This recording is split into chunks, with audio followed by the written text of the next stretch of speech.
What's up guys, today we are talking open world RPGs. I got 26 of them, so make sure you wishlist the game if you like it, that helps out the developers a lot. And without further ado, let's get going.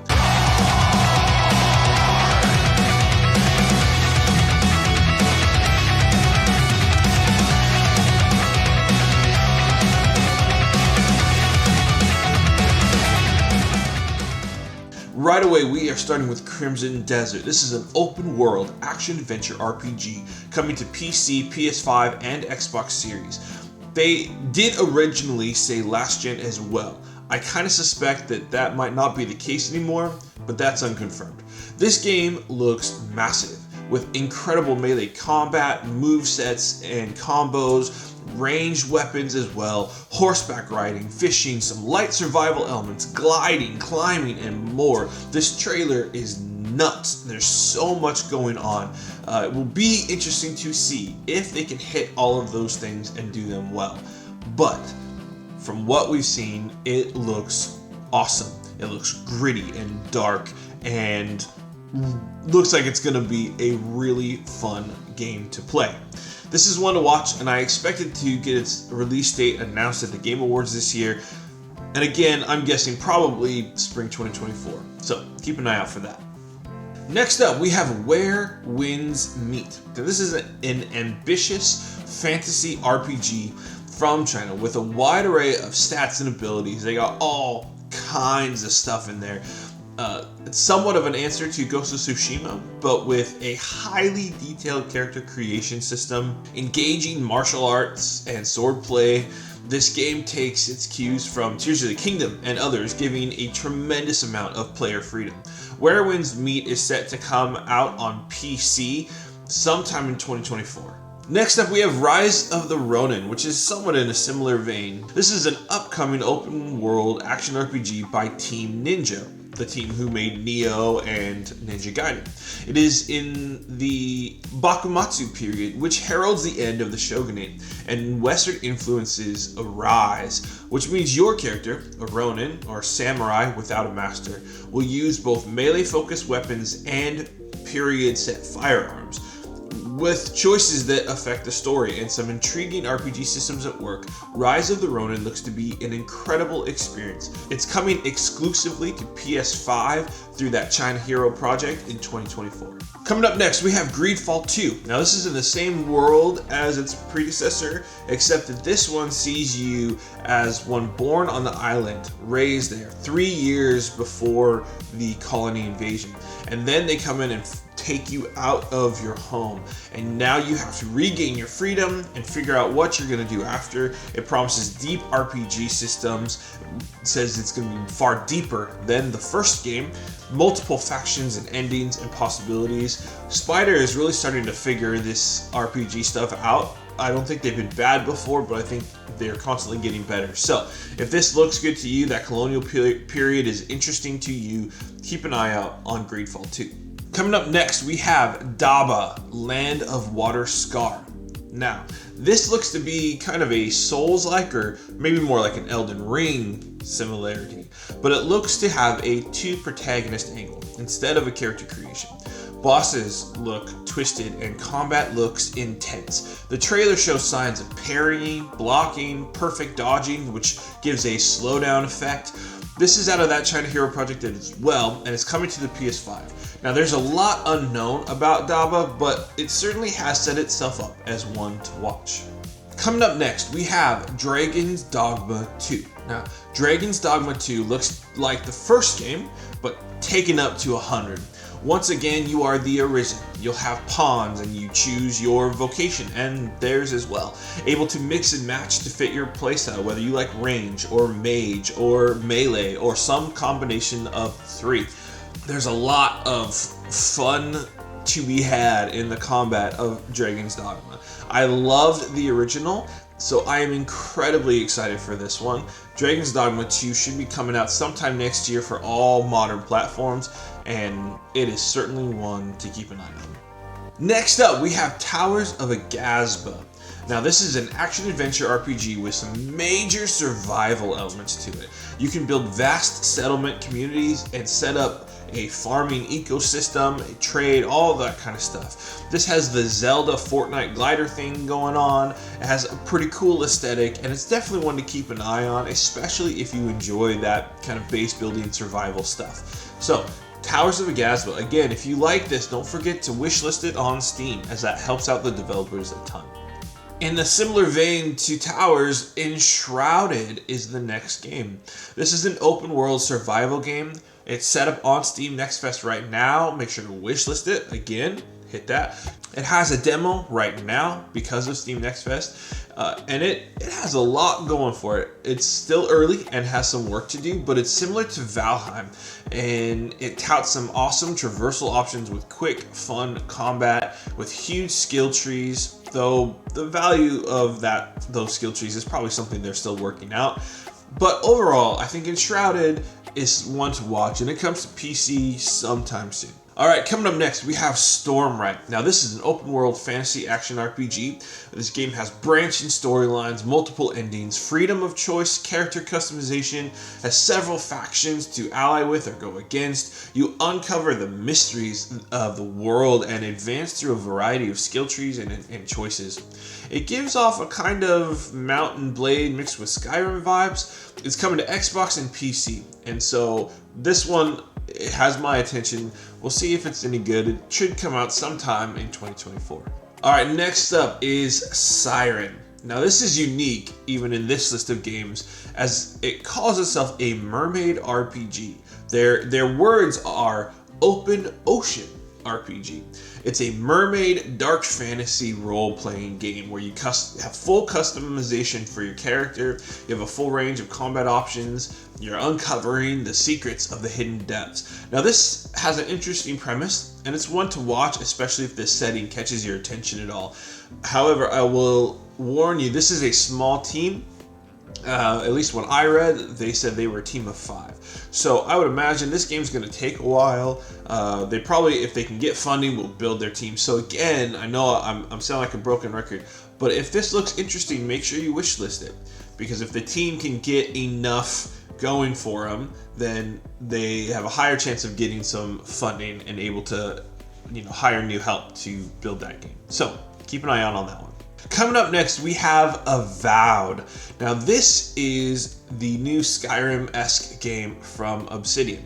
They're the makers of Outer Worlds, Fallout New Vegas, and Pillars of Eternity.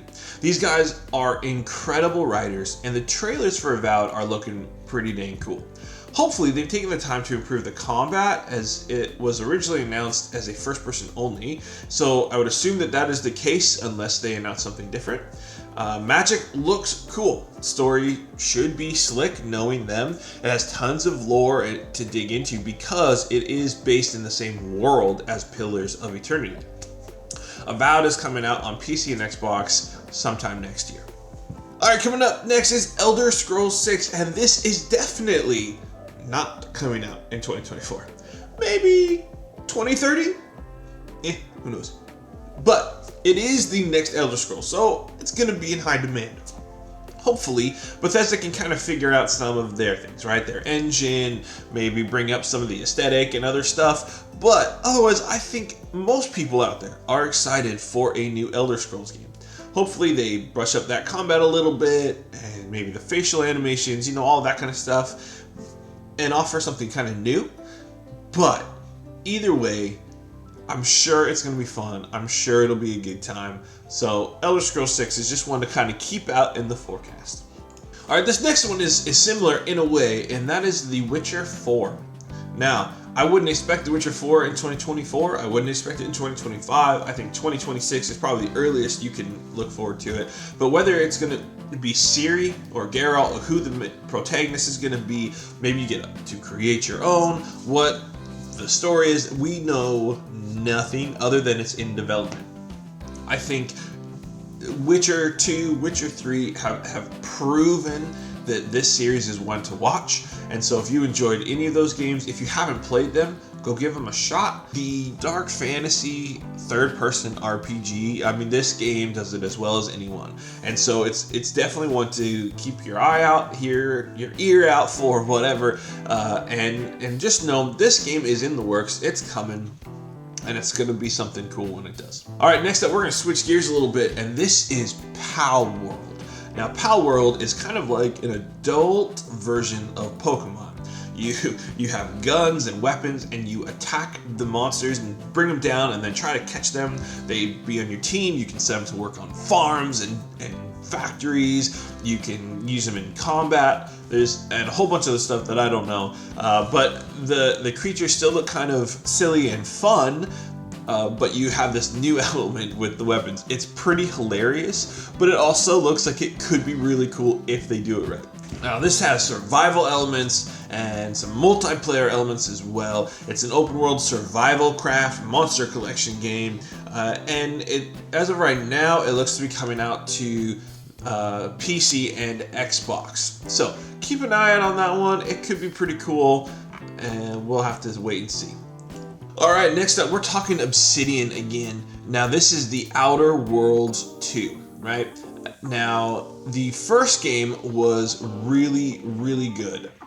The combat left a little bit to be desired. The facial animations were still pretty similar to, say, a Bethesda game, but overall, the game was written really well and performed pretty good, right? So, The Outer Worlds 2, the trailer was hilarious, the very first one, but this is obviously going to be an Xbox and PC exclusive, as they own Obsidian now. So I would expect something similar to the first game. I would expect a story with branching narratives, for especially with your companions, and options as to how far into their stories you go. I would expect good writing. I would expect the lore to continue to grow. I hope that they work on the combat a little bit, as it kind of was one note, I felt like, through most of the game. But Outer Worlds 2 could be something really exciting and new, and I think there is a lot to be had there. My guess is this might be as far out as 2025, with Avowed being next year. It might even be 2026. But either way, it's definitely one to watch, so keep an eye out for Outer Worlds 2. Coming up next, we have Dragon Age Dreadwolf. Now, this is an upcoming role-playing game being developed by BioWare, published by EA, and it's the fourth major game in the Dragon Age series. Now, the first game was a cult classic. It's a hit. It's a very good game. You can play it on Xbox Game Pass right now, so give it a shot if you haven't. The second game was okay. The combat definitely suffered some. The story was only okay, I thought, but still a decent time. Inquisition, I thought, had a lot going for it. If only they didn't enter into the kind of the wall that you have to level up certain things to get to more places to finish the story. You have to, do a bunch of little stuff. If they kind of left that out, I think that game would have been higher on my list. But Dragon Age Dreadwolf has a lot of potential. I'm really hoping BioWare kind of pulls their stuff together. They used to be a powerhouse and they've kind of fallen off. But we're gonna throw some belief at them. We're gonna throw some good vibes in the ether, and trust that they're gonna take it and do something good, or at least hope for that. So Dragon Age Dreadwolf probably isn't coming out anytime soon. They've been working on it. There's always seems to be upheaval over there, but let's hold out hope that Dragon Age Dreadwolf is coming, and it's gonna be good. Alright, next up we have Wyrdsong. Now, Wyrdsong is brought by a former head from Bethesda. Okay, so this is a guy who knows what open worlds are like.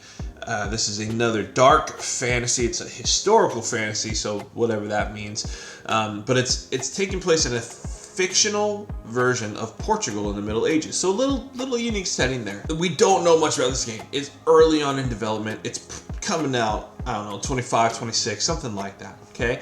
But with this guy's pedigree and the studio he's put together, I would expect there to be a really cool setting. I would expect there to be tons of factions and choices. I would expect character creation, all that kind of stuff. So, Wyrdsong has some cool art with it right now. Again, it's really early, so we don't know a lot about it, but I think that it has some real potential.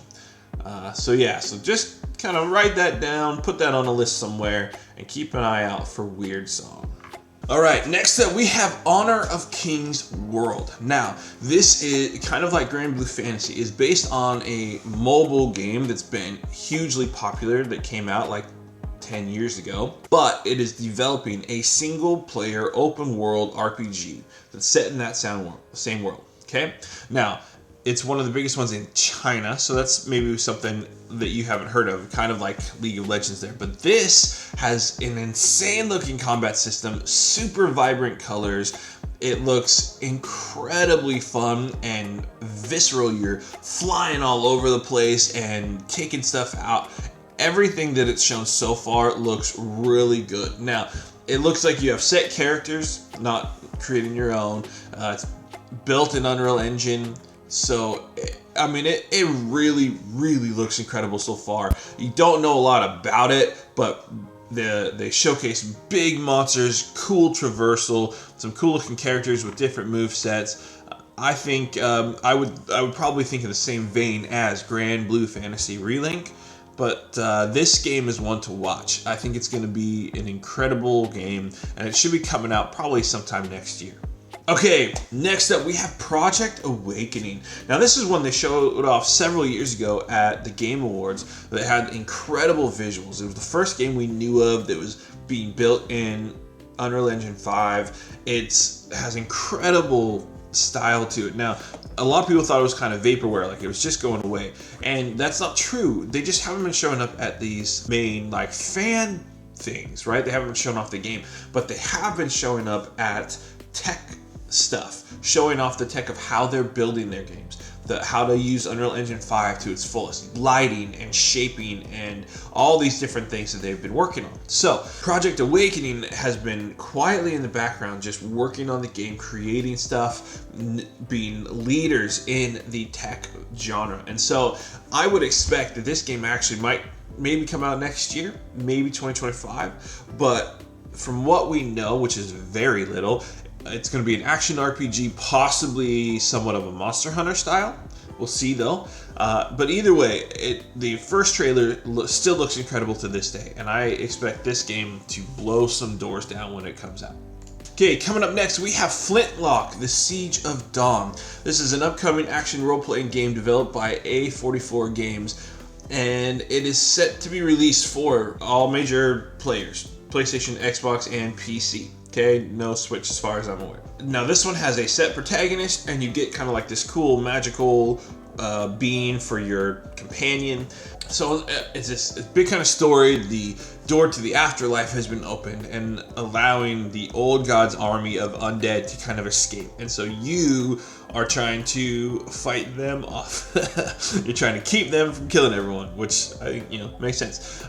You get to explore through all kinds of biomes and unveil the secrets of the towering city of Dawn. Yeah, I mean, combat looks pretty cool and flashy. The moveset looks pretty visceral and heavy. You're using both like a flintlock pistol and hand axes from what we've seen. I'm assuming there will be other options for weapons, but we'll see when it comes out. This has a somewhat unique aesthetic to it, and so I think there's some room for it. I think it looks pretty cool and definitely one to watch. Next up, we have the Wayward Realms. Now this is interesting in that it's set up over of like 100 islands, so it's kind of like an archipelago of different islands in their own kind of settings. So this could be really cool. It should have it's promoting a ton of choice and consequence with scope, has a role-playing experience that's very different is what they're saying. We'll see about that. But it has an in-depth combat system, complex and dynamic factions, a scaled world, right? So realistically scaled. Yeah, and just lots and lots of choice in this one. They're saying you can, take over certain factions. I don't know. It's all that open world stuff. I think that there is a lot of hope for this one. Keep an eye out for that, the Wayward Realms. All right, next up we have this really cool, unique game called Archaelund. If you know how to pronounce it better than me, let me know. But this one has a really unique premise. So you explore dungeons first person. It's open, you know, you have this kind of open world, but you go into dungeons, you're first person, you explore. Then when you engage in combat, it switches to a top-down strategy RPG style combat. I'm kind of excited about this. I've never seen a game attempt anything like this. It's very unique, and if they can do this well, I think there is not just room for this game, but I think it could open up a whole new style for developers to go after. It looks really cool. I'm super excited for this one. It's in early access right now, so if you're interested, you can go check it out. As far as I know, it's coming to PC only, but definitely if it looks at all interesting to you, make sure you hit that wish list and keep an eye out on it. I think Archaelund has some real potential and promise because it is unique, actually unique. You know, unlike some of these other third-person open-world action RPGs that have similarities to every other game, that I haven't seen any game like this. So if you have, let us know in the comments so we can check that out too. But keep an eye out on Archaelund. Okay, next up we have Tainted Grail, the Fall of Avalon. Now, of course, this is Avalon, so that means it's in the Arthurian legend, right? King Arthur and Merlin and all that stuff. This is a first-person RPG. It's very kind of Skyrim-esque. It looks like you create your own character, which matters some in first-person games. And it's, dark world. Everything's kind of gone to crap, of course. It's got close combat, bows, magic, stealth, all the kind of stuff you'd expect. This is in early access as well, right? And they also had kind of an early build they sent out to like creators and stuff to check out. And most of them said it has potential, but it has a lot of stuff to work out. So I would expect that this is going to be a while, but if it looks interesting, if the premise sounds interesting to you, I definitely would recommend trying out the demo first, and then if you like it enough, maybe hop into early access so that you can give the team some feedback, because usually when they're in early access, that's what it's for, right? It's to take the feedback and grow the game. So if that interests you, go look for that. But I think the game has some pretty good possibilities. It's got very positive reviews so far on early access, so might be worth a look. Next up, we have Mass Effect 4.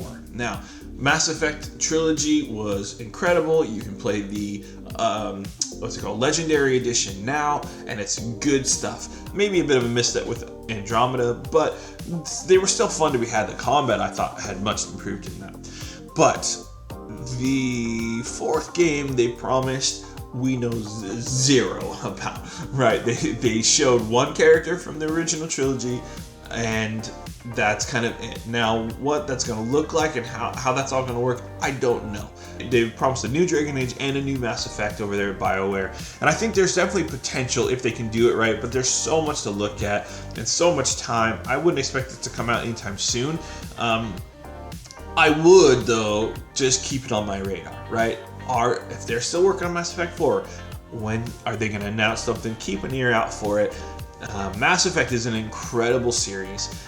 The second game is one of my favorites of all time, and so I would definitely just kind of keep watch on this one. Mass Effect 4 will come out sometime, maybe, hopefully, right?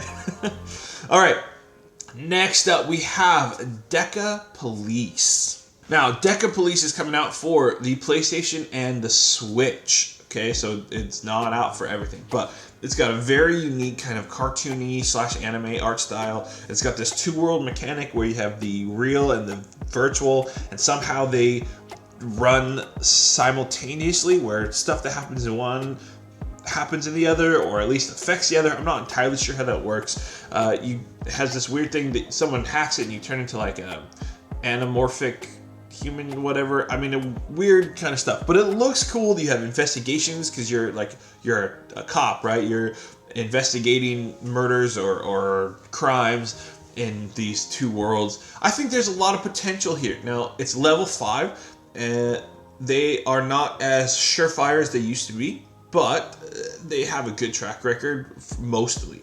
So I still think this is worth a watch. It might be very well worth a pickup right away, but DECAPOLICE has an interesting premise and a cool art style, so definitely one to keep an eye on. Last up, we have Final Fantasy VII Rebirth. Now, the whole game is not open world, but they have said there is an open world, right? So, what this is going to look like, I'm not sure. Whether it fits in here, I don't know. But this game looks awesome. It's coming out in February. There is, oh man, if you haven't played Remake, I highly recommend you do that. This is a continuation story. They said that they will have some kind of a video or something to kind of recap in case you didn't get to play it. But 7 Rebirth looks awesome. The combat looks improved even more than the remake was, which is important because I liked the combat of the remake, but you have to keep growing, and it looks like they're doing that. They're adding in team attacks, and there's tons of previews out now that people have gotten to play it, so you can watch those if you want. I've been intentionally trying to not watch those because I'm so excited for this game. So just keep an eye on this one. If you are interested in Final Fantasy at all, I definitely recommend giving Remake a try before this one. And if you did do Remake and loved it, you probably are already all about this one. But yeah, Final Fantasy VII Rebirth is a huge open world.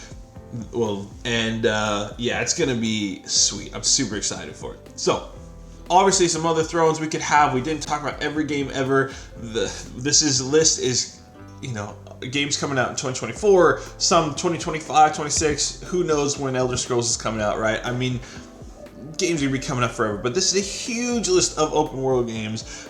No one's gonna have time for all of them. So look at them, pick your favorites, keep an eye out on them, make sure you wishlist them, all that good stuff. And if you enjoyed this video, you got something out of it, make sure you hit that like button. It helps me out a ton. Make sure you comment down below if there's something I missed, like a really cool one that you were watching, that you're keeping an eye on, so that we can enjoy it too. And yeah, if you're new around here, make sure you subscribe to the channel. Thank you so much for watching, and good hunting.